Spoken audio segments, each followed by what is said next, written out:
Hello everyone. So lots and lots of requests from people to show Copic airbrushing kind of how-to. So I thought I'd do that today. All I have is the ABS-2 set, which comes with a can of air, the adapter here, little hand set, and then directions. When you buy the set like that, it comes with the D60 can. This is the 80. This has more air in it. And that actually does make a difference. I'll get to that in a second. So yeah, that's all it comes with. And then obviously you need your Copic markers. With Copic airbrushing, they recommend to use either sketch markers or original markers. So let me just grab, I'm going to use some dark ones here. So yeah, sketch. So they recommend using one of the two. They do not recommend using chow markers. And again, I'll get to the reason for that in a minute. So yeah, the majority of the markers I use with the airbrush or sketch. I actually hardly own any original Copic markers. I think this is the only one I've got. And then the reason why they don't recommend using chow, there's actually a couple of them. One being the chow markers hold the least amount of ink of the three Copic markers. I've talked about that before in my how I refill Copic markers video, and I think I've talked about it in other videos.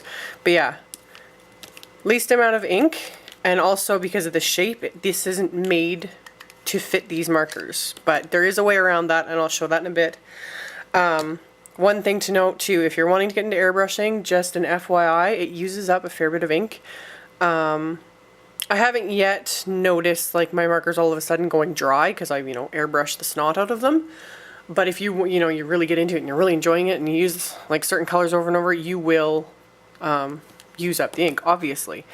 Because it's spraying the ink, it's using it more than just with coloring. So if you're really wanting to get into it, it does help too to have ink refills for them. But yeah, for the little, like for us card makers, because again, this is a card making video. I have a lot of people that watch my videos that do like manga or manga, I don't know how you pronounce it, art.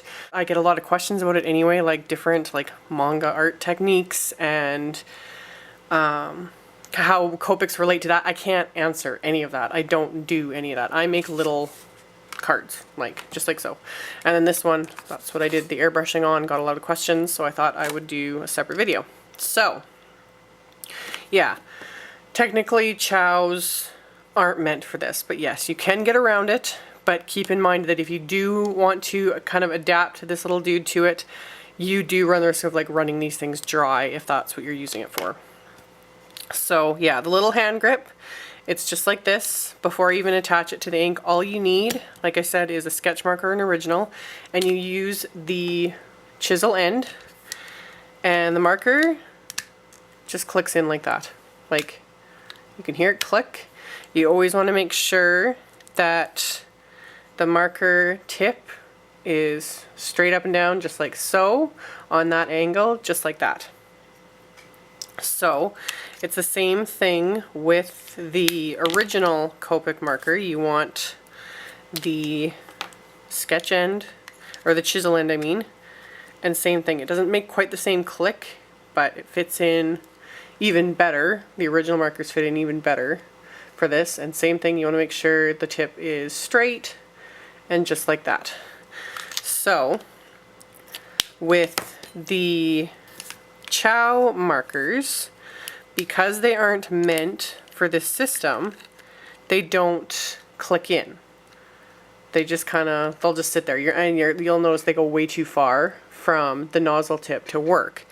So there's a couple ways to get around that. One of which, I use a hairband.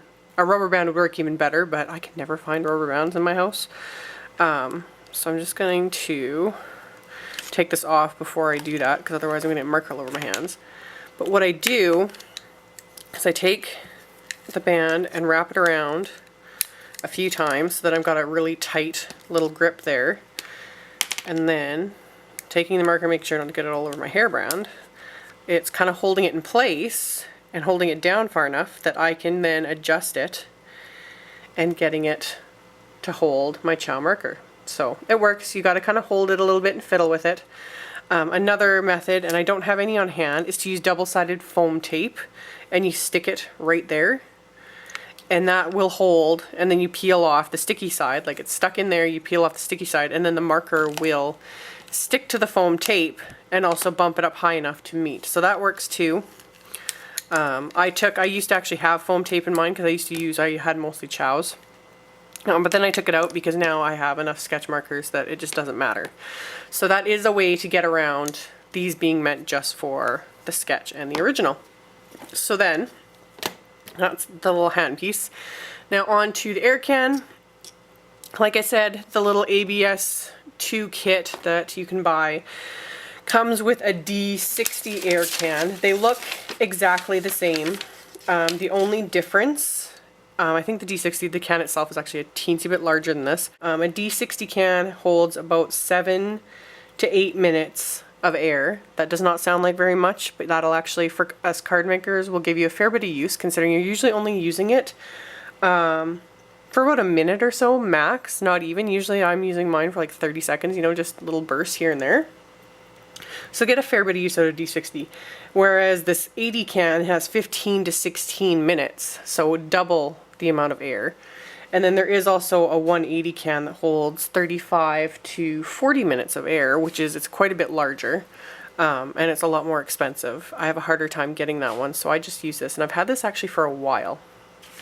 There's also other airbrush kits that have adapter hoses and whatnot. I haven't yet been able to get my hands on one. You can also use a compressor if you've got one. I'd love to have one. That's kind of, someday maybe I'll get one, but I haven't been able to justify it just for card making because, you know, now, a compressor can run you several $100s. So I'm not even dealing with that in this video. This is just the little kit. So the one thing to note though, if you have the 80 or the 180 can, these need to be kept upright. You don't want to tilt them, you want to be careful with them. So I use my 80 can with this, but really I'm supposed to have the adapter with the hose and everything so that this can be kept upright.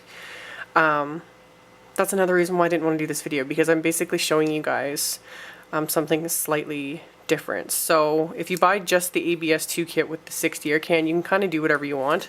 With this one, you need to be a bit more careful. So yeah, normally you're supposed to have the adapter hose and everything so that this can be kept upright, but since I don't have it, it does work just like this. You just need to be more careful.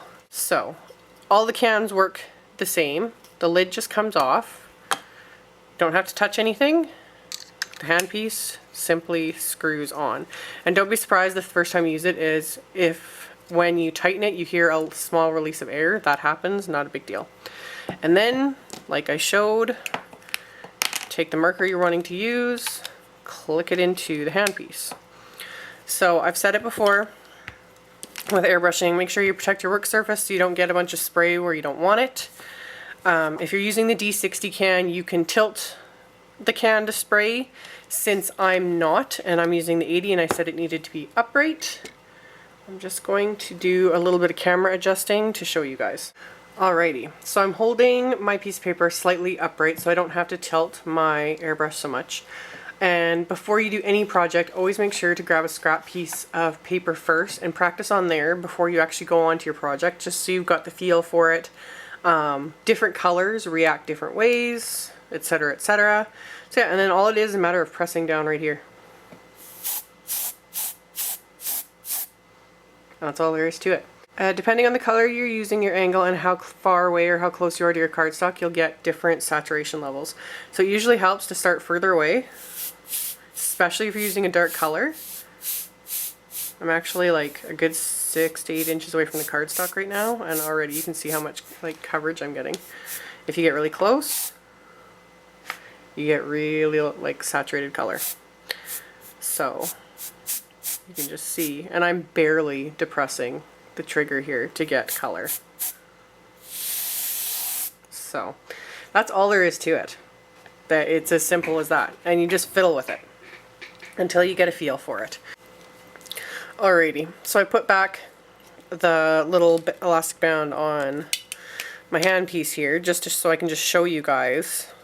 It looks the exact same when you use the chow markers, you just need to be careful and make sure, it's kind of hard to show here, that again the nib is vertical, everything looks fine, same thing. So then you just do the exact same thing.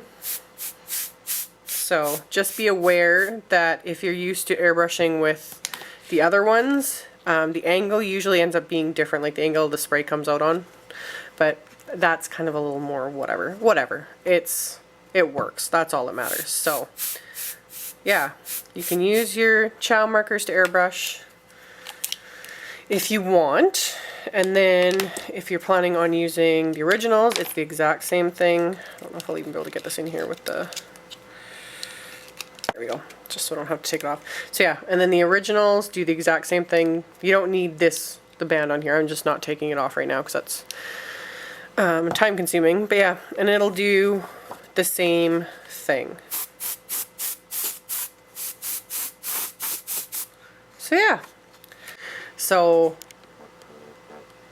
once you're done doing your airbrushing, it's just a matter of pulling this off, putting the lid back on, unscrewing the air can, and putting the lid back on. One other thing I'll mention, using these air cans, these can get very, very, very cold if you overuse them at one time. You notice I always airbrush in spurts. One, because usually it doesn't take much to cover your cardstock, and two, doing it in spurts allows the air can not to get as cold as quickly. When I do larger images, like when I did something like this and did a lot of airbrushing, I did it in spurts and it was fine. Other times, you'll notice when you're holding the can like it's starting to get cold. I can feel it right now, it's a little bit cooler, but it's not cold.